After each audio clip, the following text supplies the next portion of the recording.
Well, once again, we have our very popular, ever-present scientist to share his views and opinions with us on this show, and that's Dr. Raymond Peat. Dr. Peat, thank you for joining us again. Yeah, hi. Again, as always, for those people who perhaps have never listened to the show, if you would just give people a resume of your background, that would be much appreciated. 1968 to 72, I studied mostly physiology and biochemistry at the University of Oregon, and did my dissertation on age-related changes in the uterus, oxidative changes, and I found that estrogen and polyunsaturated fats tend to accumulate or increase in the tissues with aging and interfere with the use of oxygen. And since then, I've been working out the implications of that, and the topic you mentioned derives from that subject.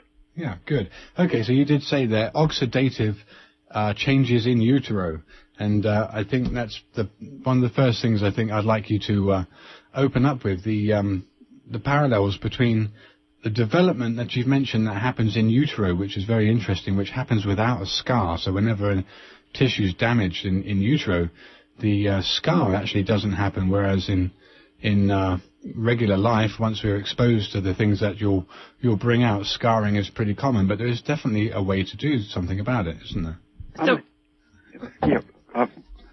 In the uterus, early in the development of the embryo, there's no blood supply, and so the cells are just absorbing oxygen and sugar and amino acids and vitamins and such from their environment. And as the cells change every time they divide, the environment for each new cell is different. The more cells there are, the more complex the environment is. And if you happen to be next to a hungry cell, you won't get the same supply of oxygen and sugar. And so the changing shape as the embryo grows interacts with and modifies the supply of nutrients. And so the very shape that the embryo develops into is governed partly by the supplies that the mother can deliver to it. Now, this relates to things like brain size or skull size and everything. Yeah. For example, they knew in the 50s already that if you lowered the blood sugar of a well-developed fetus using either estrogen or insulin, which would lower the blood sugar, the brain cells would simply stop multiplying as long as the blood sugar was inadequate. And if you take a chicken embryo in an egg, for example, its brain stops growing exactly when the hen's provided glucose supply is used up. But if you open the egg and inject a little bit of glucose, the brain will start growing again, and the chicken will develop with a bigger brain than normal chickens ever had. So this is why it's so important for pregnant mothers to have optimal nutrition, because it's supporting the growth, the brain development and the growth of their baby to an optimal level. But from the month 6 to delivery, most of the brain cells develop. In fact, about half of the brain cells that are present at month 6 die off, and that's how you can influence the size of the brain, by providing sugar. The more sugar there is, the fewer of those month 6 brain cells will die off. Maybe pregnant mothers needed to just be hooked up to an IV of fructose. Fructose. Yeah, there you go. I know you've mentioned in the past that fructose crosses the placenta like glucose, but it doesn't come back to the mother, so it's stays trapped. It's a good sugar to provide. Yeah, it's what the baby wants, apparently, because it doesn't give any back. Well, supposedly, it's very traditional in the Steiner philosophy that mothers should eat a lot of honey, and honey is very, very, high in fructose, like sugar is as well. They're both similar, aren't they, Dr. Peat? Yes. Okay, so let's open up a little bit more the differences between scarring in adults when they are compromised by what it is they eat and what they don't do, and how in utero, with the high levels of progesterone and the absence of hopefully the absence of the polyunsaturated fats, scarring is virtually absent. Yeah, there's absent. no inflammation involved in repair. If you remove some tissue in the fetus or embryo, the adjoining cells simply multiply and fill in with more cells. Apparently, you've left the available nutrient supply increased relatively by taking out some cells, and so the neighboring cells have more and can simply grow faster and fill in the space.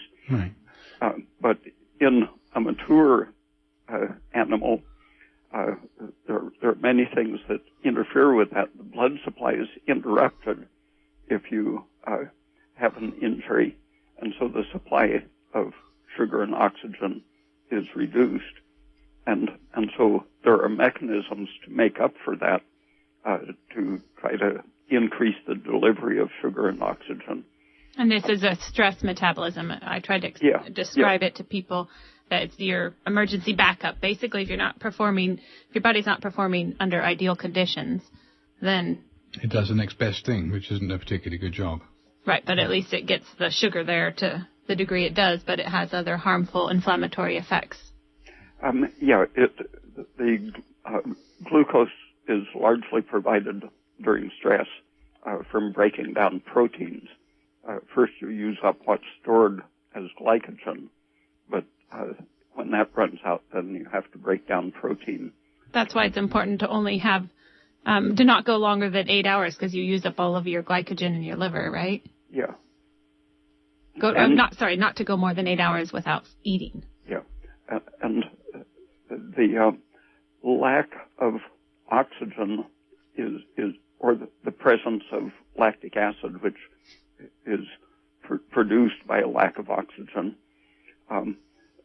either of those turns on the production of a very simple protein that serves as supporting material, but also as a barrier substance, so that cells that are injured put out the framework collagen material, but too much of that will increase the distance that oxygen and sugar has to travel to reach the cell, so it can make the problem progressively worse. The more a cell embeds itself in collagen as a result of the stress, and so you get more framework material, but less functioning cellular material, and that's a scar. Mm-hmm. But if you look at the whole life development of the organism, every tissue has to renew itself constantly. Like your skin and your intestine, everyone knows that those are streaming from the stem cells at the bottom of the layer. As the cells multiply and mature, they reach the surface where they fall off. But every tissue and organ in the body is undergoing the same sort of movement from stem cells to mature functioning cells. And that is, ideally, that's just a continuation of the development of cells in the embryo and fetus. They're fed, they multiply, expand, and complexify. But as things interfere with the ability to use energy or oxygen, the mature animal progressively moves into a generalized inflammatory state. It doesn't take a specific wound to turn on these cytokines and hormones and such, histamine and serotonin and so on. Which are all the backup stress. Stress itself. Emergency. A generalized systemic stress starts turning these on in your fat cells, your liver. Every organ can produce these, and that starts basically to shift the whole body in the same direction that scar formation goes. Your whole body loses vital functioning cells and replaces them with collagen, inert connective tissue, so that old meat, for example, is tough because it's full of collagen. An old animal hide is thicker and tougher because there's more collagen in it. Kid gloves are delicate, but mature goat skin is a thicker kind of leather. And that happens in all of the tissues, progressive, basically turning towards a scar tissue type of function. So that's, go ahead, sir. So I just wanted to ask, what types of processes inhibit the ideal use of oxygen and sugar in our bodies?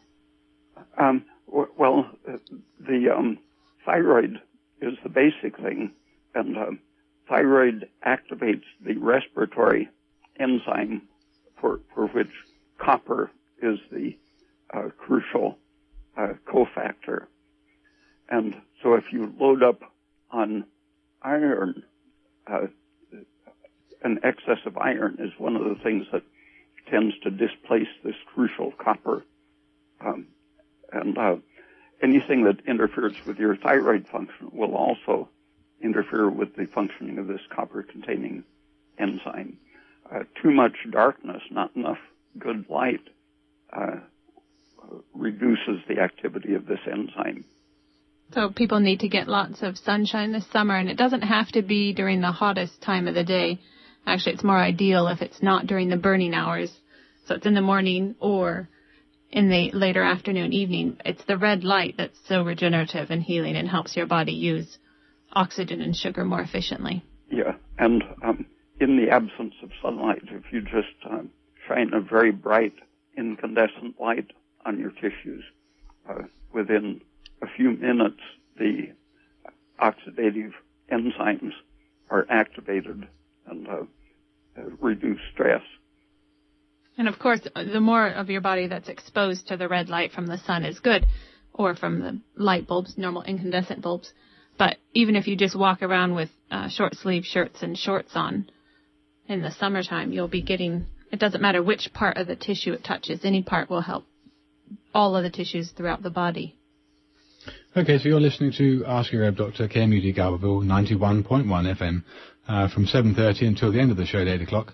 You're invited to call in with any questions related to, or unrelated even, to this month's subject of cell repair and how to avoid scarring, amongst other things. Our guest speaker is Dr. Ray Peat, and thank you again for joining us, Dr. Peat. I just wanted to carry on the kind of concept of not scarring. Healing without scarring is pretty new to me, in terms of the way I think most people understand the way their bodies work. When they get injured, they get cut, generally you form a scar. So what you're saying is really, especially in the absence of PUFA, now the polyunsaturates that people consume in their diet from the liquid vegetable oils and the other sources of polyunsaturated oils have a very negative and inflammatory effect in the cascade that would otherwise produce active cell repair without scarring, as well as other products would have to be necessary. And some of the worst inflammatory agents are produced directly from the vegetable oil polyunsaturated fats, the omega-6 class form of the prostaglandins. Right. And these are very pro-inflammatory. So, yeah, and the fetus is highly protected against those, so that people talking about the essential fatty acids, so-called, have noticed that human babies and calves are born in an extremely deficient state, they say, and that's been used to sell the addition of fish oil to baby formula and such things. Oh, goodness. When actually it's completely the opposite, that they don't need it and don't want it. Yeah, the placenta protects the baby against those fats. They don't cross the placenta then? No, the sugar that the baby does absorb makes the omega-9 series, which are anti-inflammatory. So humans haven't eaten these oils in such large quantities ever before until the 1920s.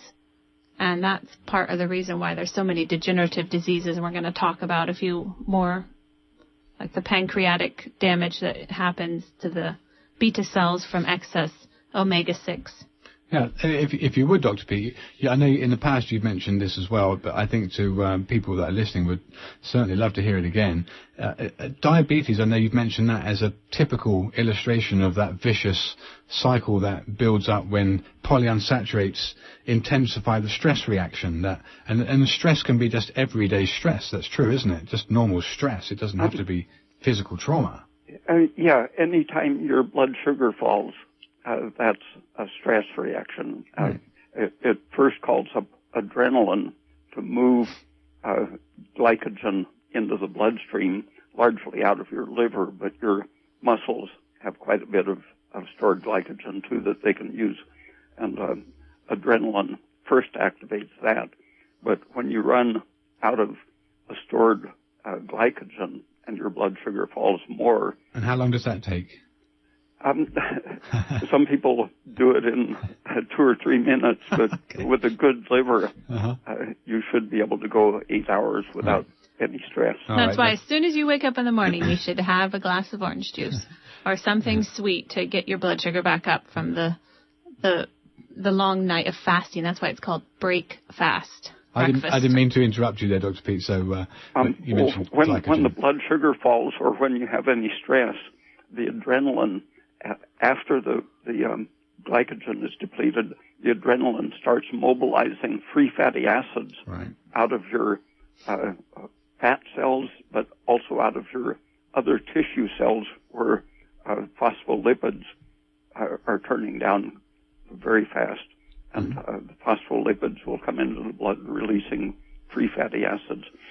And if you've incorporated a lot of the polyunsaturated fats into your tissues, these free polyunsaturated fats happen to not only interfere with sugar metabolism, but they also signal more stress hormone production. Okay. So they will tell your brain that the stress is worse than it was. Right, they have an intensifying effect then. Yeah, as opposed to the saturated fats, which tend to inhibit the stress reaction. So it's a self-limiting thing.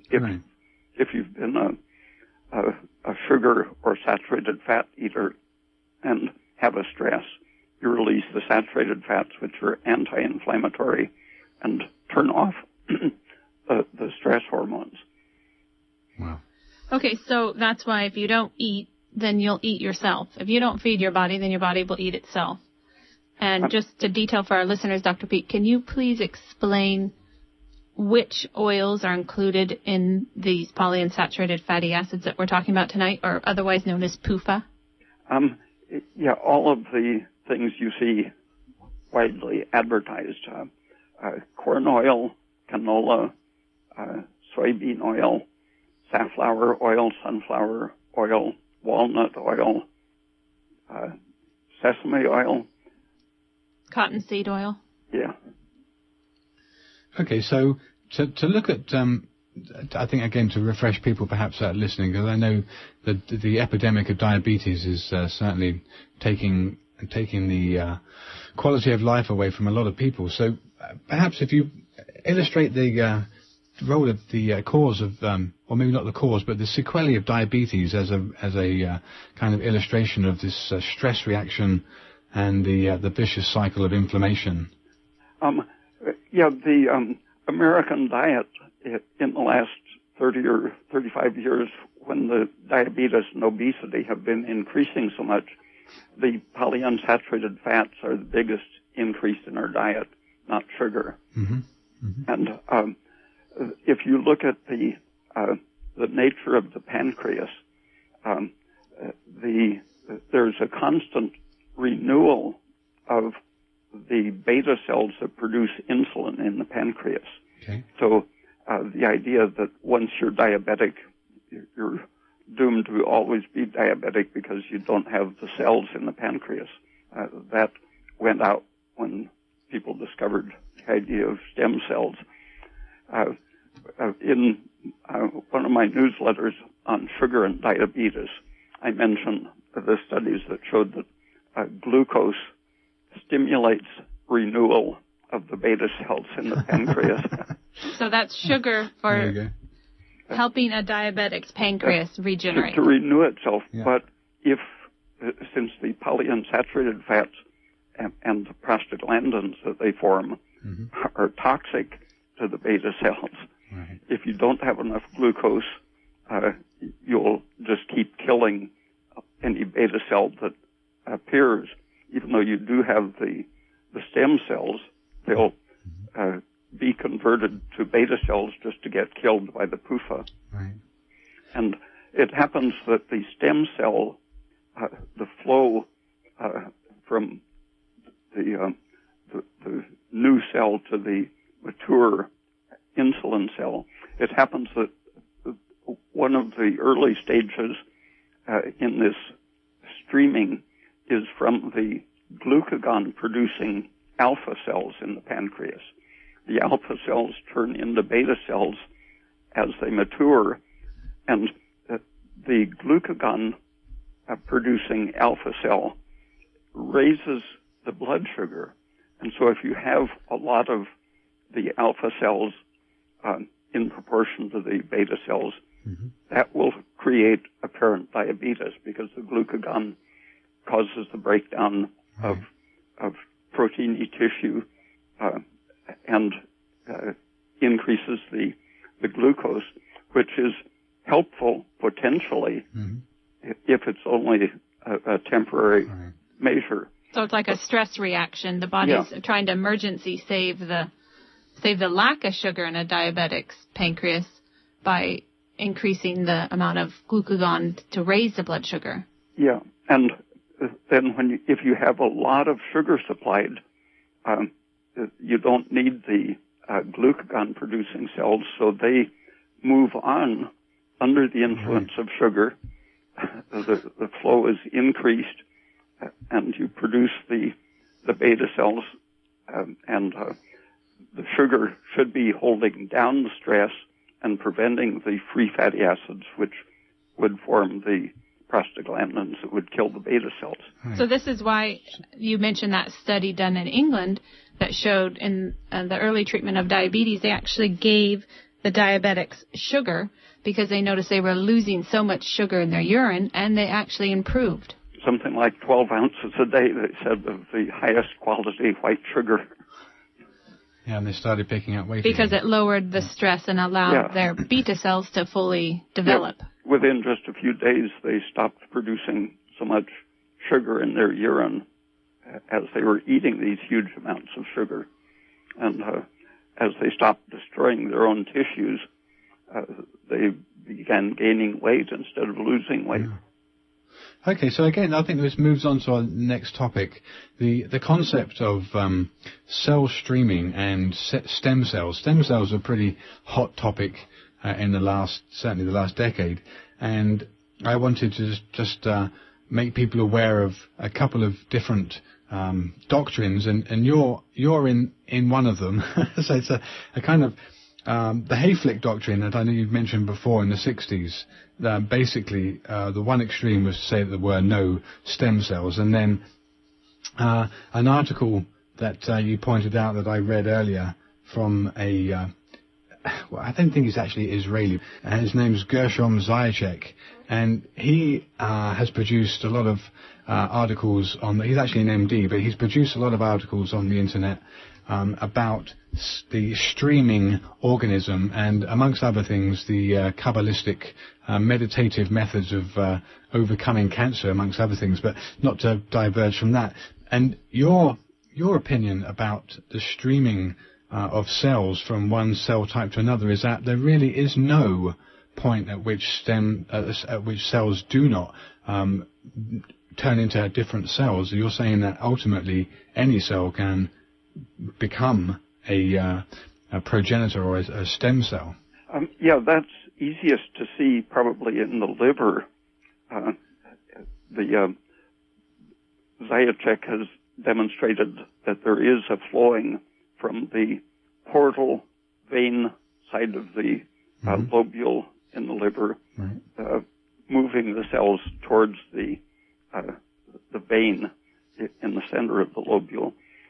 But about more than 50 years ago, L.V. Polizhayev was demonstrating that kind of renewal in muscle cells and even brain cells, and showing that even mature neurons, given the right kind of stimulation, can undergo mitosis and become new cells.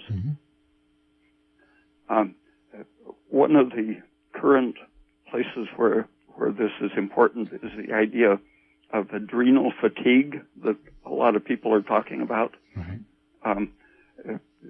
It ultimately derives from the idea of Addison's disease and a misinterpretation of Hans Selye's stress research, in which he showed that very intense stress would cause the adrenal glands to enlarge and even bleed and then die, and then the animal would die. But if the stress is moderate, the adrenal is very good at renewing itself. You can demonstrate the total renewal of the adrenal cortex by scooping out the contents. Everything that's inside the capsule of the adrenal gland can be scooped out, and the cells of the inside of the capsule, the fibrous capsule, there's a layer of cells that will multiply, and they will, within about 3 months, produce a fully structured, brand new adrenal gland. Wow. And so it's the same idea as the pancreas renewing itself if you give it a chance. Right. And the same logic that you can see in the feedback systems of sugar and glucagon and the shift to insulin in proportion to the available sugar.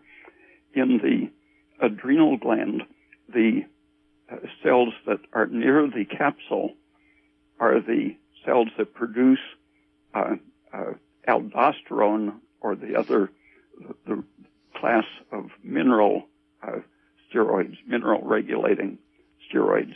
As they mature and stream towards the center, they turn into another layer that produces cortisol and the glucocorticoids. Right. And then at the last stage, they produce the androgens and sex steroids. And they know, it's amazing how one cell knows how to differentiate into all those different types of cells to produce different hormones. And it happens that the things that are most stress-producing, like serotonin, for example, or shock, will turn on the activity of the glomerulosa layer that produces the aldosterone.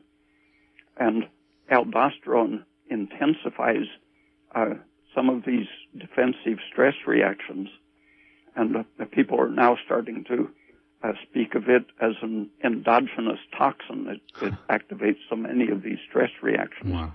But serotonin is a major factor in turning it on.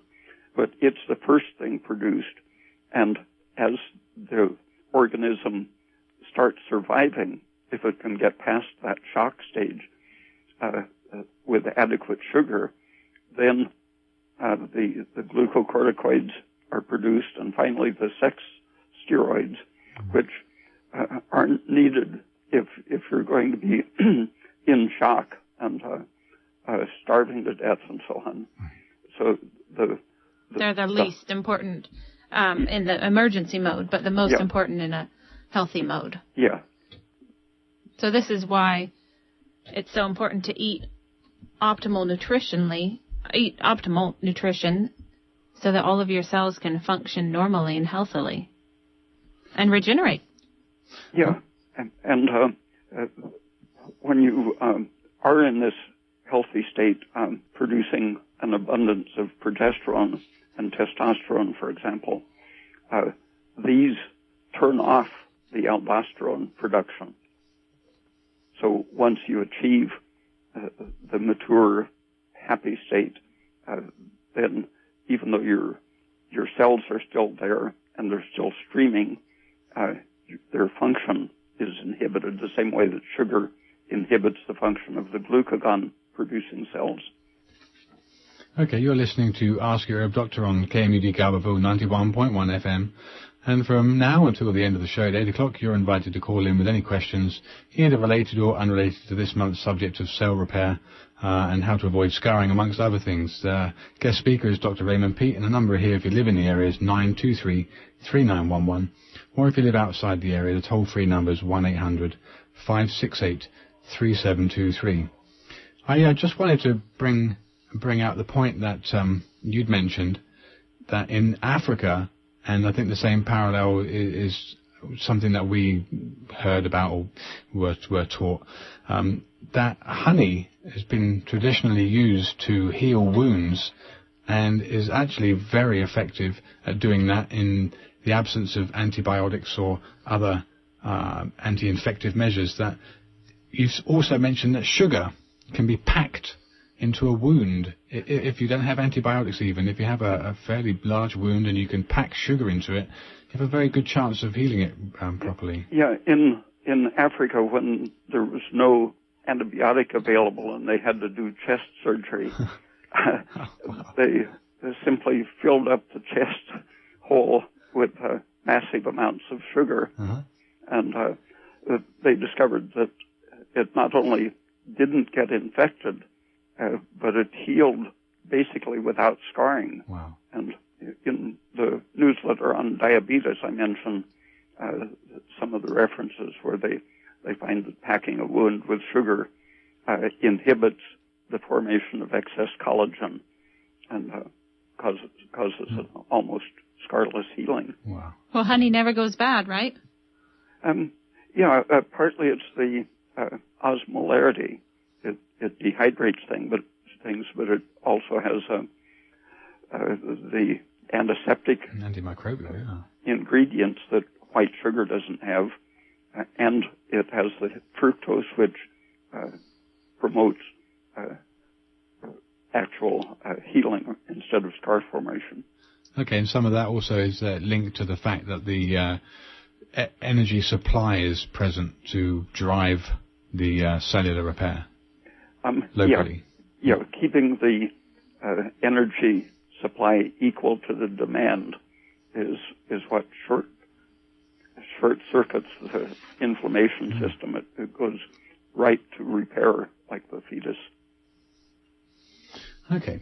All right. Well, let's move on to another subject. I know that you've talked about a little bit in the past, but we've never really done a show based around it, and that was the similarities of toxemia. Now, this will be a subject that will be of interest and importance to pregnant ladies who perhaps are halfway through their pregnancy or not even. That toxemia and preeclampsia, have similar effects to what you would expect to see in aging and fibrotic inflammatory conditions, as well as atrophy in general.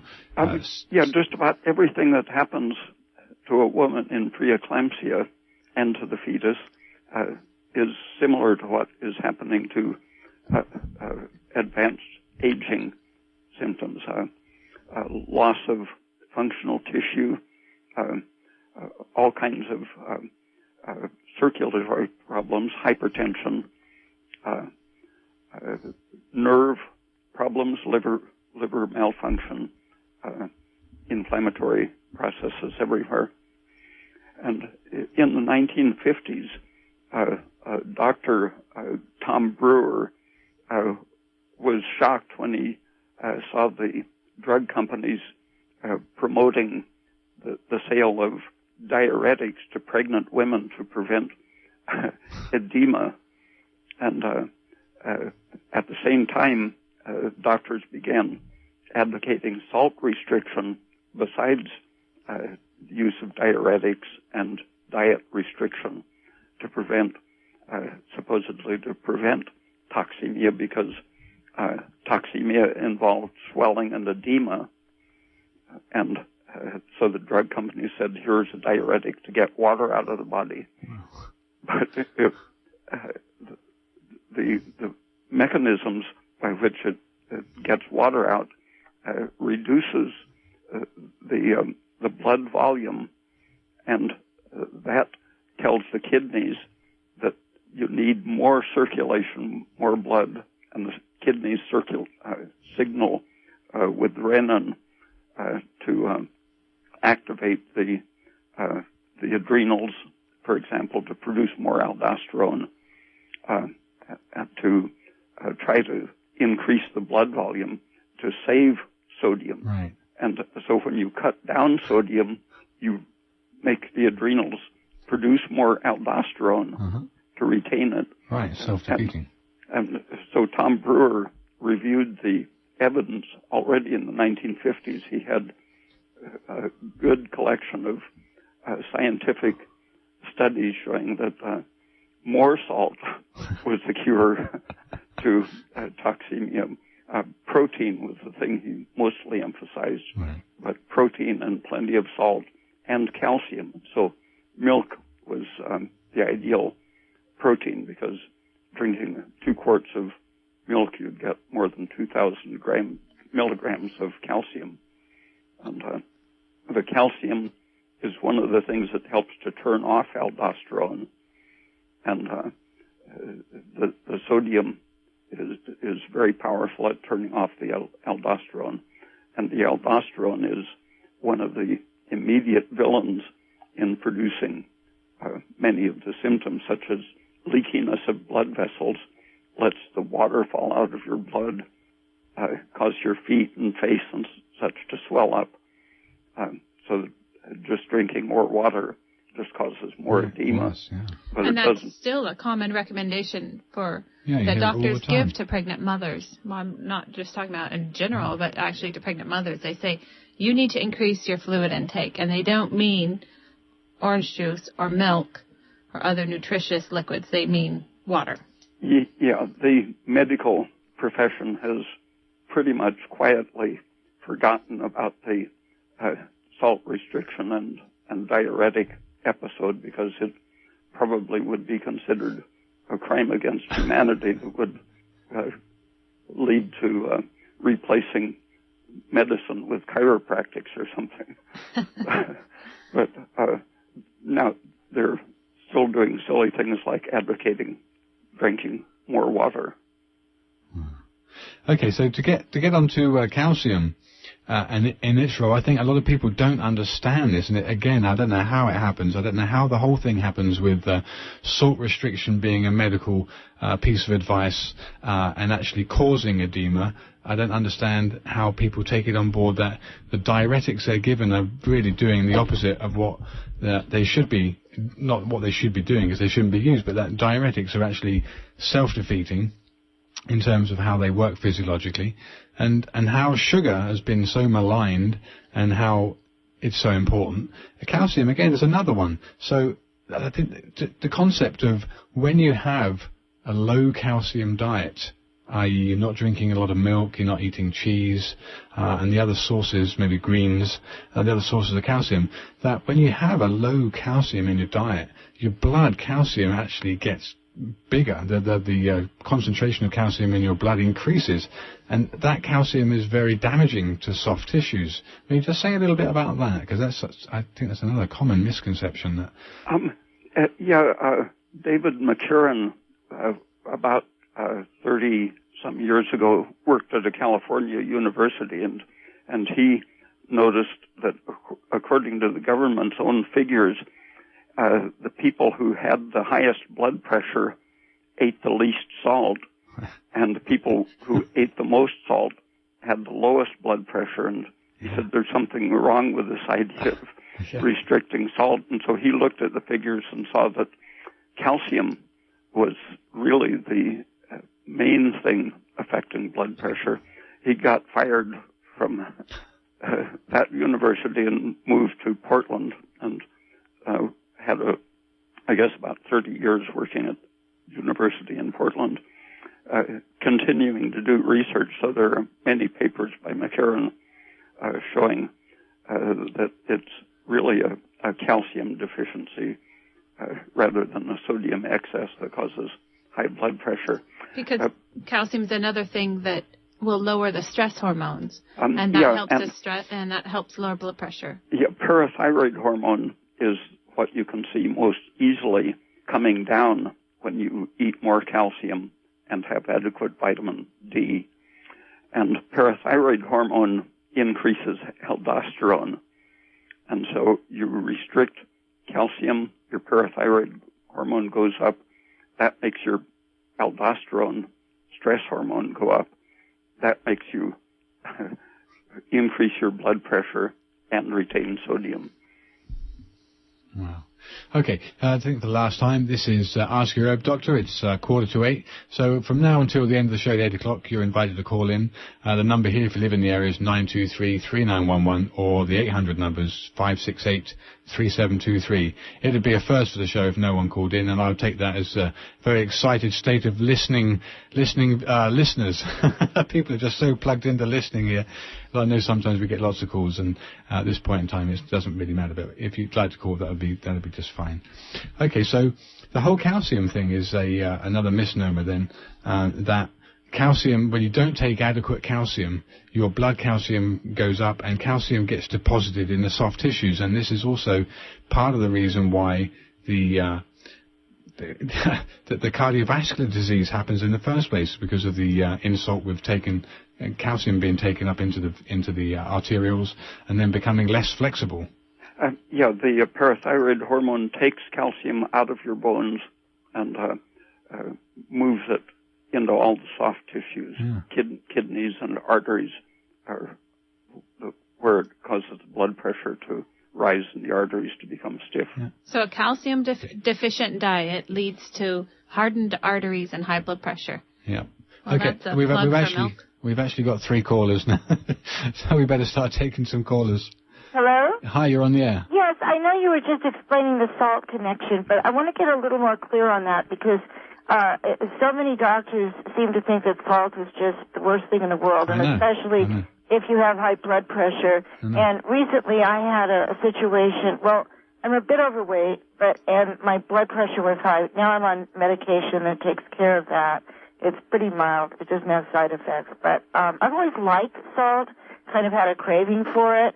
And I had atrial fibrillation recently, which it turned out was related to suddenly I'd had a overactive thyroid, and I'm taking treatments for that to try to balance everything out. But the cardiologist thought that I should eat, practically cut out salt, because she thought that would help me lose weight and bring my blood pressure down, and that the blood pressure could aggravate the atrial fibrillation. Although it's interesting that weight doesn't seem to have anything to do with atrial fibrillation like it does other kinds of heart disease. So I haven't had an atrial fibrillation attack since I've been dealing with the thyroid, balancing it out. But in the meantime, I'm wondering about the salt thing. I mean, my blood pressure seems to be controlled with the medication. Is there any advantage to cutting back on salt for me? Dr. Peat. The hypothyroidism causes you to lose sodium, and it's probably the main cause of people having high aldosterone. And once you have high aldosterone because of low thyroid or low calcium. Well, I had hyperthyroid. I had an overactive thyroid, and now they're getting it under control. That's often a diagnosis, but it's often doubtful how factual the diagnosis is, because stress will cause your TSH to give an indication of hyperthyroidism, and the high stress hormones can give you many of the symptoms of hypothyroidism, but those can very often be cured by a supplement of thyroid. And well, I'm actually taking thyroid now to balance me out. Did you have a treatment? Yes, I had the radioiodine treatment to shrink my thyroid, so now it's down. It's producing less than it should be, and I'm just about at the end of the shrinkage, and so now they've got me on 88 micrograms of thyroid to balance it out so I don't produce less, because producing more can be really dangerous, too. Increased blood viscosity is a major thing causing the rhythm problems, atrial fibrillation.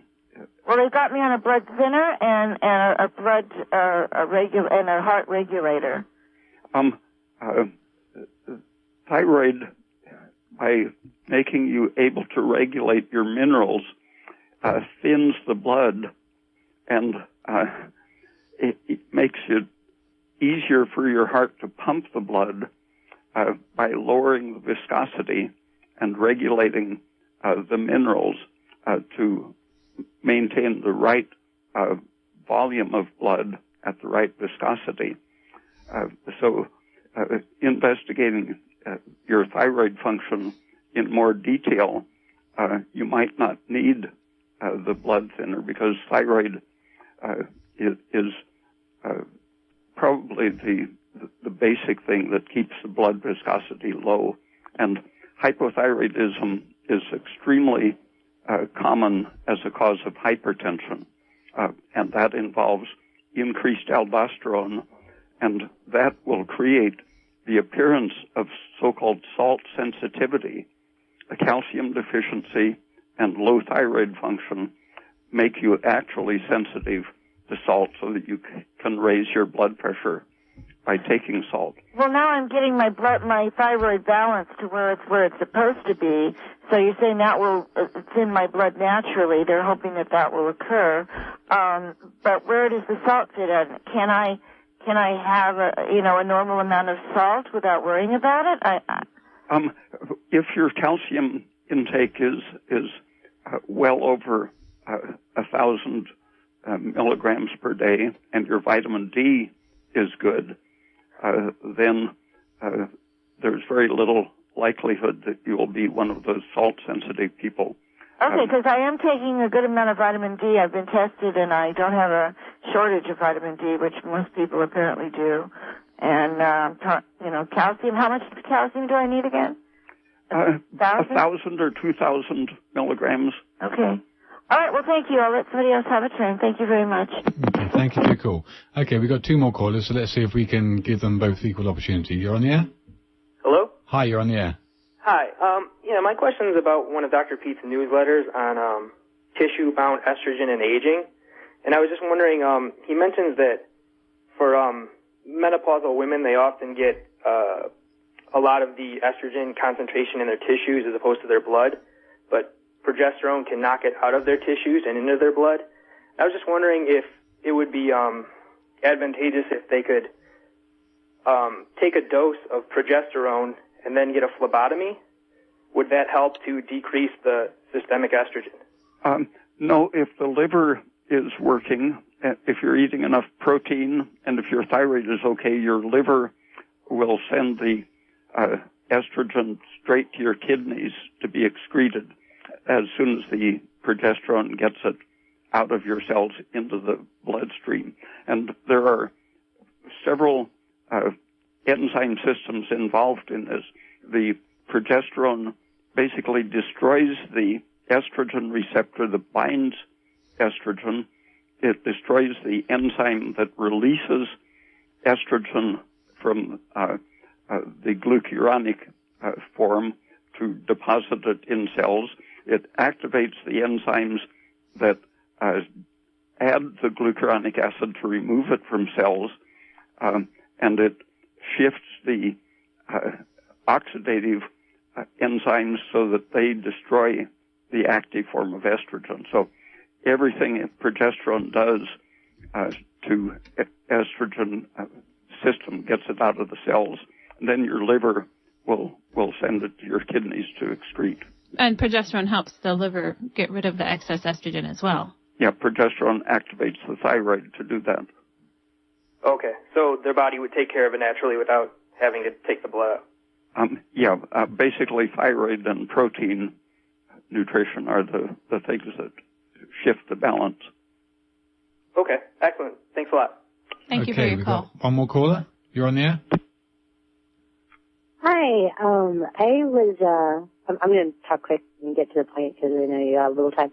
I was told that in this culture, because people's diets are so acidic, that and there's like a lot of cultures that don't eat any dairy whatsoever, but they eat white rice, but they eat like a lot of fish and, well, not a lot of fish, like small amounts of fish, but a lot of vegetables, and they get all their calcium just straight from that, and they never take supplements, and they don't have osteoporosis.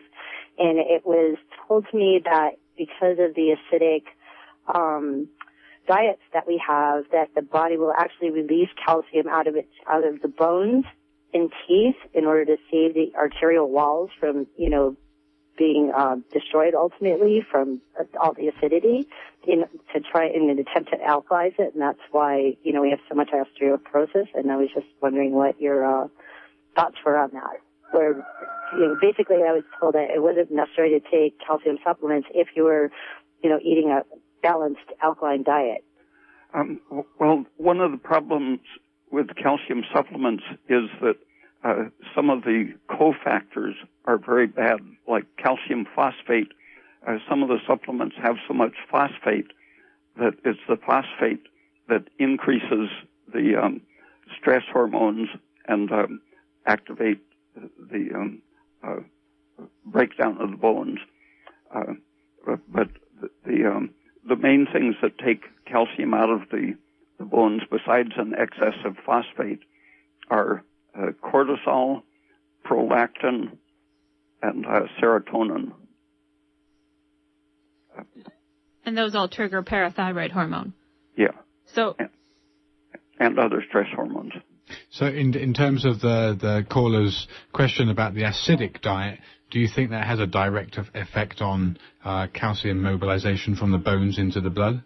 Well, phosphate is the main acidifying thing in the diet, and it mostly comes from beans, whole grains, and seeds and nuts, right.